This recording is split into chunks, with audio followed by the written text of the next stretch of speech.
آج ہم بات کریں گے جو یو کے نے نئی پالیسی ویزا اور امیگریشن کی بنائی ہے 2024 کی، کہ یہ پالیسی کن کے لیے فائدہ مند ہے اور کن کے لیے فائدہ مند نہیں ہوگی۔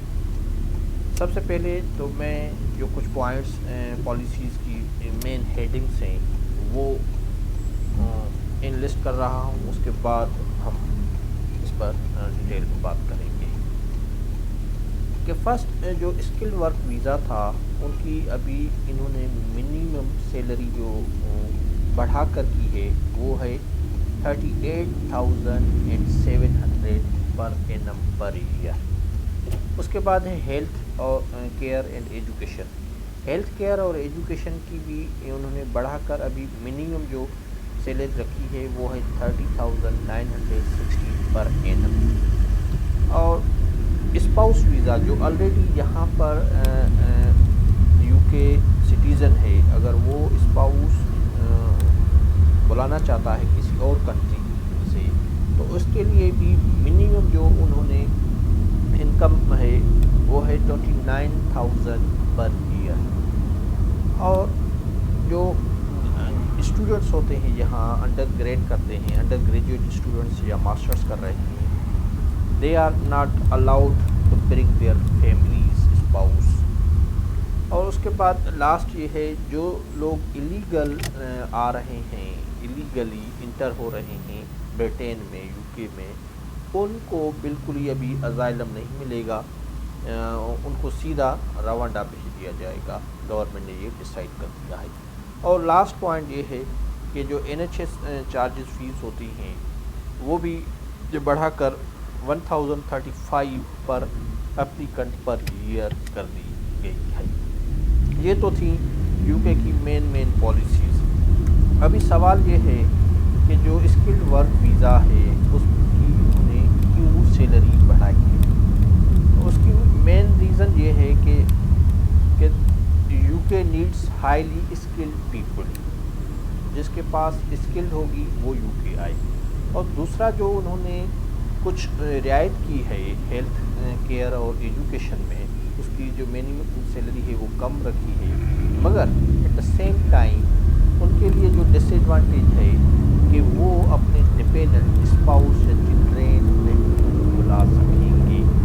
if they want to work in the healthcare and education they just come and work here, live here, but they cannot bring their families۔ اور اسپاؤس کا انہوں نے پہلے سے بڑھا دیا ہے، پہلے تقریباً تھا 18,000 پر اینم، ابھی انہوں نے 29,000 کر دیا ہے۔ مینس جو بندہ 29,000 پر اینم جس کی انکم ہوگی وہی اسپاؤس ادھر میل ہے، he or she can bring from the other countries.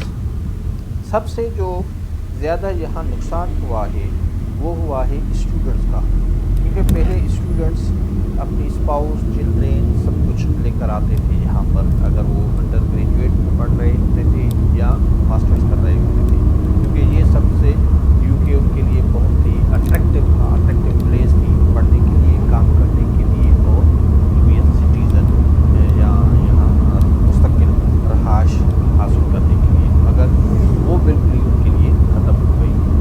اور ازائلم سیکر کے لیے تو بالکل ہی اسپیس یہاں نہیں رکھی۔ اور سب سے دیکھو انہوں نے ایوری تھنگ از بڑھا دی ہے اور ٹائٹ کر دیا ہے ہر چیز کو، اس کی تھریشولڈ ہے انکم کا وہ بڑھا دیا ہے۔ ایون جو NHS کے سب چارجز ہوتی ہیں فیس، پہلے وہ ہوتی تھی 624 اور اب انہوں نے 1,000 میں انکریز کر دی ہے۔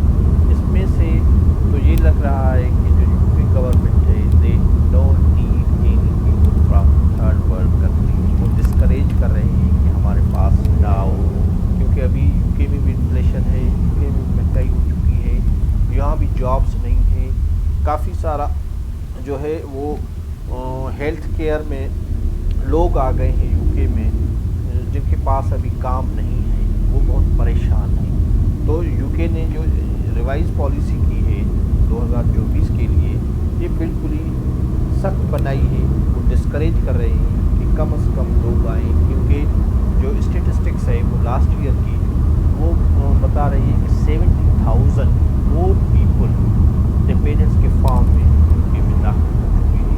اس وجہ سے ان کی اکانومی پر بوجھ پڑ رہا ہے، ان کی ایجوکیشن پر بوجھ پڑ رہا ہے، ان کی NHS پر جو ہیلتھ سروس ہے ان پر بوجھ پڑ رہا ہے. سب سے زیادہ یہاں ابھی جو ہاؤسنگ کا ایشو ہے، گھر نہیں، رینٹ پر گھر نہیں مل رہے، یہ بھی بڑا ایشو ہے. کرائسس چل رہا ہے UK میں. انہوں نے اسی لیے ڈیسائیڈ کیا ہے، ڈسکریج کر رہے ہیں لوگوں کو UK آنے کے لیے.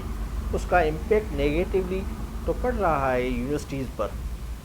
جو یونیورسٹیز میں آلریڈی اسٹاف ہے وہ یونیورسٹیز خود ان کو کٹ کر رہا ہے، کہ منیمائز کر رہا ہے، کیونکہ جب اسٹوڈنٹس نہیں ہوں گے تو ان کی جو ہے وہ انکم کیسے جنریٹ ہوگی.